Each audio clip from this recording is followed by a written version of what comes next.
Kanalıma, mutfağıma hoş geldiniz arkadaşlar. Bugün bir hamurdan iki çeşit ekmek hazırlayacağız. Biri sade bildiğimiz ekmek, ekşi mayalı ekmek. Bir diğeri de lor peynirli ekmek hazırlayacağız. Üstelik de odun ateşinde pişireceğiz arkadaşlar. Nasıl yapılır, nasıl hazırlanır? Gelin hep birlikte öğrenelim. Evet, bugün ekmek hazırlıyoruz. Bunun için tenceremin içine 2 kilo kadar unu koydum arkadaşlar. Üzerine ekşi mayam vardı benim dolapta. Ekşi mayayı açtım biraz suyla ve onu döktüm. 2 yemek kaşığı da kuru maya döküyorum. Göz ayarı tuzunu ilave ediyorum. Evet, bugün ekmek yapıyoruz. Üzerine su döküyoruz. Suyumuz ılık. Şöyle kaşık ile güzelce karıştıralım ki maya aktifleşsin. Çabuk da mayalansın. Ilık su kullanacağım arkadaşlar. Biraz daha döküyorum. Ve şimdi yoğurma aşamasına geçeceğim. Elimle şöyle bir tek elimle karıştırmaya başlıyorum arkadaşlar. Ekmek yapmayı bilmeyen arkadaşlara da güzel bir fikir olsun. Her aşamasını göstereceğim. Üstelik ben odun ateşinde pişireceğim. Tabii ki odun ateşi herkeste yoktur. Fırında pişireceğim. Kendi fırınımda. Biz köyde oturduğumuz için bunlar bizde bulunuyor. Ama olmayanlar tabii ki ceyranlı fırında yapabilir. Evet. Bir elimle güzelce yoğurmaya başladım. Yavaş yavaş. Bu aşamada biraz çokçana yoğuracağız arkadaşlar. Hamur güzelce özleşmesi lazım. Evet. Ne kullandık? Ekşi maya, tuz, 2 kaşık da kuru maya kullandık. Başka hiçbir şeyimiz yok içinde. Su ile yoğuruyoruz. Bakın gördüğünüz gibi. Şimdi ne yapacağım? 2 elimle birden yoğuruyorum. Ellerimi birazcık suda ıslatıp bakın güzelce özleşmesi için yoğuruyorum. Bu yoğurma aşaması 15-20 dakika sürmesi lazım arkadaşlar ki güzel özleşsin. Evet.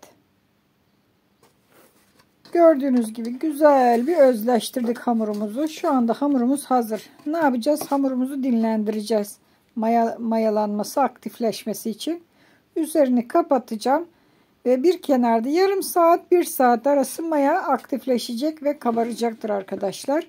Çünkü kuru maya da koyduk. Sade ekşi mayadan yapmıyoruz. Şöyle güzelce kapatalım ve bekletelim. Havalar sıcak, zaten çok çabuk mayalanacaktır ekmeğimiz. 2 çeşit ekmek hazırlayacağım.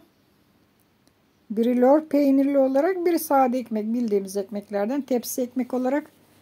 Evet, hamuru açalım bakalım ne alemde. Şöyle bakın şimdi nasıl aktifleştiğini kendi gözlerinizle görün.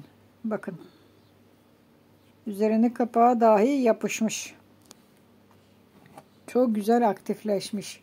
Hamurumuz hazır. Şimdi fırın tepsilerine koyma aşamasına geldi sıra. Şöyle elimle bakın fazla gazını hamurun çıkaracağım. Şöyle toparlayalım. Tekrar zaten aktifleşecektir. Bundan 2 tepsi ekmek yapmış olacağız arkadaşlar. Şöyle bir miktar bakın hamurdan ayırıyorum. Bu nedir? Bu ekşi maya olacak. Bunu dolapta saklayacağım. Buzdolabında. Kullanacak olduğu zaman çıkaracağım. Üzerine biraz ıslatıyorum ki yumuşasın üst kabukları.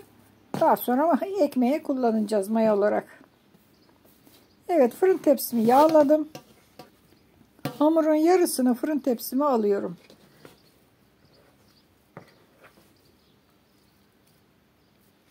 Evet, bugün ekmek yapacağız. Odun ateşinde ekmek hazırlayacağız. Bir tanesi de lor peynirli olacak arkadaşlar. Bak şöyle güzelce yağlanmış fırın tepsisinde toparlıyorum hamuru. Alt üst çevirip üzerinden bastırıyorum. Her yerine güzelce eşit miktarda ekmek hamurunu yaydırıyorum. Bu aşamada tepsi mayasında bekleyecek yarım saat kadar, daha sonra pişirmeye geçeceğiz. O tepsi mayasında beklerken ben de fırınımı yakacağım arkadaşlar. Fırınımı yaktıktan sonra otomatikman o da kabaracaktır zaten. Dediğim gibi havalar sıcak olduğu için çok çabuk kabaracaktır.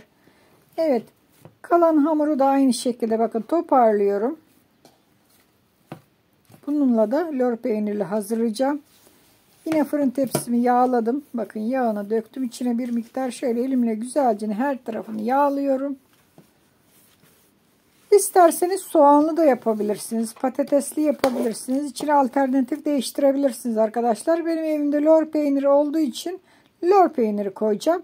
İçine de hiçbir şey kullanmayacağım. Sadece tuz katıyorum. Bakın burada lor peynirim var. Sadece tuz katılmış lor peyniri. Başka hiçbir şey değil.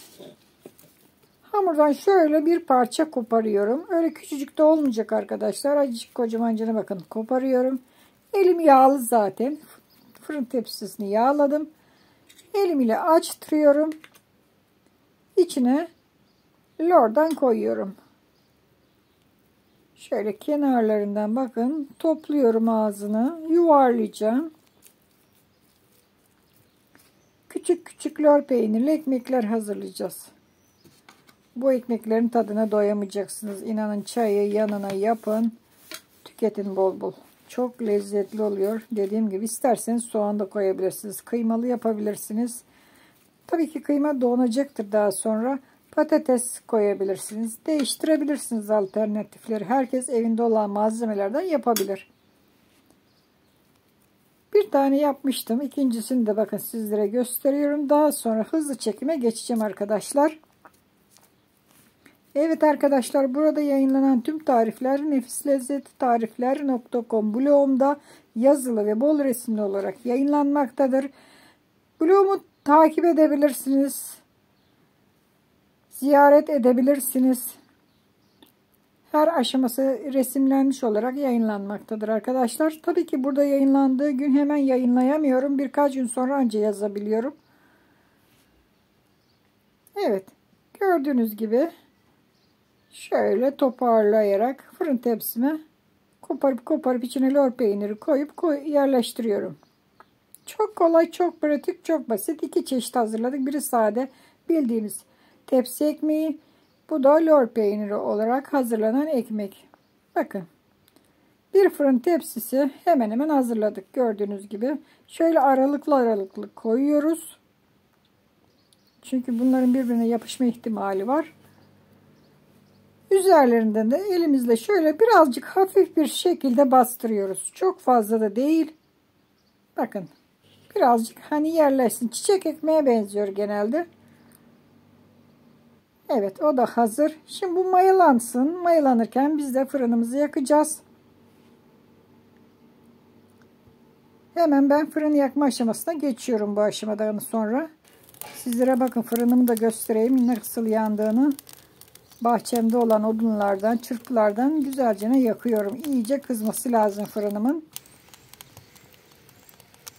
Kızdıktan sonra ekmekleri içine bırakacağım. Evet, gördüğünüz gibi mayalandı ve tepsilerim doldu. Bakın ne güzel kabardılar fırın tepsilerinde. Şimdi ekmeği bir bıçak ile şöyle delikler açıyorum. Bunun da sebebi ekmek patlar şişip kabardığı zaman. Patlamaması için bu şekilde delikler açıyorum. 4-5 delik açtığınız zaman yeterli olacaktır. Başka hiçbir şey sürmüyoruz üzerine. Aynı şekilde diğer ekmeğe de sürmüyoruz. Lor peynirli ekmeğe de sürmüyoruz. Fırınım kızdı. Artık fırınıma ekmekleri veriyorum. Bırakıyorum. 45 dakikada pişecektir. Evet. 45 dakika sonra ekmekleri bakın fırından alıyorum arkadaşlar. Tabi her zaman ben bunları fırına yakmıyorum. Biraz zor geliyor. Genelde ceyranlıyı kullanıyorum. Ama sizlere göstermek amacıyla yaktım. Evet, gördüğünüz gibi nar gibi kızardı. 45 dakikada ekmeklerimiz pişti. Fırından aldık. Şimdi kabukları biraz sert ve kalın fırında piştiği için üzerine bir miktar su sürüyorum arkadaşlar. Başka bir şey değil. Elimin üzerine birazcık su döküyorum. Ve sıcak ekmeklerin üzerine kabuklarını ıslattırıyorum. Bu su onların yumuşacık olmasını sağlayacak, üst kabuklarını.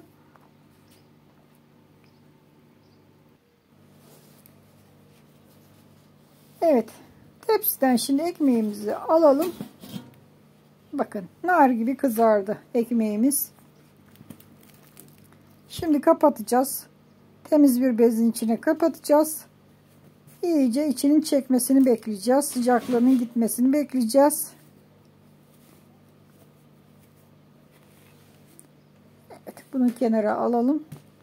Gördüğünüz gibi diğer lor peynir ekmeğimden de bir tane sizlere çıkarıyorum. Şu anda sıcak. Evet, kabukları da sert, hatta daha sonra yumuşayacak dediğim gibi. İçinde göstereyim şöyle. Bakın lor peynirleri içinde duruyor. Harika oluyor. Çayla birlikte bu güzel ekmeği tüketeceğiz arkadaşlar. Hatta hazırda bekliyor benim çocuk. Hemen yiyeceğim diye söylüyor. Size göstermek amacıyla biraz beklettim. Hemen verdim ona sıcak sıcak yemek için. Belli bir süre sonra ekmeğim soğudu tabii ki. Şimdi keseceğim ekmeği ve sizlere göstereceğim. İçini de görün nasıl olduğunu. Hani içini göstermedi demesin kimse. Bakın arkadaşlar. Fos fos kabaran harika bir ekmek hazırladık. Muhteşem görünüyor. Diğer lor peynirleri de aynı aşamada. O da çok güzel oldu ve yarısı da indi sizlere ikinci bölümü çekene kadar arkadaşlar. Umarım beğenmişsinizdir. Hoşça kalın. Afiyetle kalın.